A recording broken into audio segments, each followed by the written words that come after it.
Ken-chan hindi nagalit nang malamang pang-apat silang pamilya ng ama, parang na-excite pa ako nang ipagtapat niya.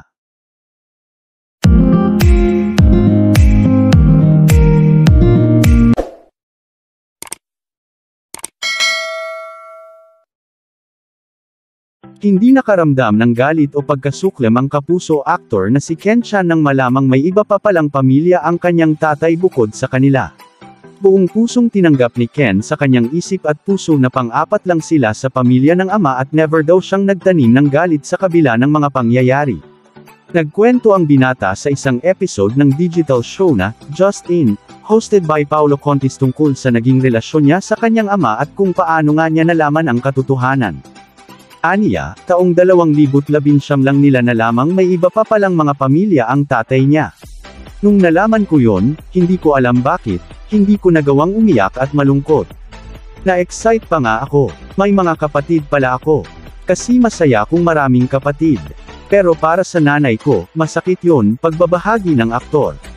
May duda na raw siya noon tungkol dito dahil habang lumalaki siya ay once a week lang umuuwi sa kanila ang ama, nakakaramdam na ako, Hindi ko lang alam kung gaano kadetalyado o ano yung mali. Pero alam kong merong iba. Lalo na nag-high school ako, nag-college ako. Hindi ko lang kayang aminin sa sarili ko kaya siguro hindi ako nakaramdam ng galit. Kasi noon pa man, alam ko na. Ako kasi ang breadwinner sa pamilya namin. So, hindi ko pwedeng ipakita yung weakness o yung lungkot.